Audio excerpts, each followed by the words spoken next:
સમગ્ર ભારત વર્ષ એક બે નહીં પરંતુ છેલ્લા 500 વર્ષથી જેની રાહ જોઈ રહ્યા હતા આખરે તે ઘડી આવી ગઈ હતી અને આજે સોમવારે બપોરે 12:29 પર અભિજીત મુહૂર્તમાં અયોધ્યામાં રામલલાની પ્રાણ પ્રતિષ્ઠા સંપન્ન થઈ છે। રામ મંદિર ફરી અસ્તિત્વમાં આવતા દેશ વિદેશમાં ખુશીઓનો માહોલ જોવા મળ્યો હતો। માત્ર અયોધ્યા જ નહીં પરંતુ વિશ્વભરમાં જય શ્રી રામના નારા ગુંજી ઉઠ્યા હતા। આજે બનાસકાંઠામાં પણ આ ઉત્સવની ઉજવણી થઈ રહી છે। દાંતીવાડા તાલુકામાં પણ આજે આ ઉજવણીના ભાગરૂપે ભવ્ય શોભાયાત્રાનું આયોજન કરાયું હતું। દાંતીવાડાના નાની અને મોટી ભાખર ખાતે ભવ્ય શોભાયાત્રા નીકળતા ગામ લોકો બહોળી સંખ્યામાં જોડાયા હતા। સર્વ સમાજના લોકો જોડાતા ભક્તિમય માહોલ ચોતરફ છવાયો હતો। રામ ભક્તોમાં કેવો ઉત્સાહ છે જાણવાનો પ્રયાસ અમારા રિપોર્ટર કરી રહ્યા હતા। બનાસકાંઠાના દાંતીવાડા તાલુકામાં લોકોમાં માહોલ જોવા મળી રહ્યો છે તો આપણે આજરોજ તારીખ 22/1/2024 અયોધ્યામાં જે પ્રાણ પ્રતિષ્ઠા થઈ એના અમારા ગામ દાંતીવાડામાં બધા વડીલો ભાઈઓ બહેનો સર્વ સમાજના બંધુઓ મળી અને આજે અમારી શોભાયાત્રા કાઢી અને જે પરિપૂર્ણથી છે એવી અમે સર્વ ગામ ભાઈઓ હતી ખૂબ ખૂબ અભિનંદન પાઠવીએ છીએ। જય શ્રી રામ, જય શ્રી રામ।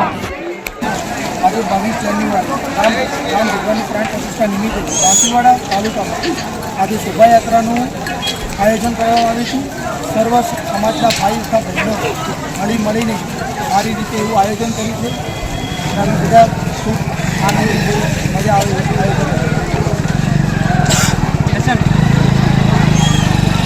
22 જાન્યુઆરી રામ મંદિર દાંતીવાડા ગામને બધા ભેગા મળીને રામ મંદિરની ઉજવણી કરી એ બદલ બધા કામદારોનો ખૂબ આભાર। જય શ્રી રામ, જય શ્રી રામ।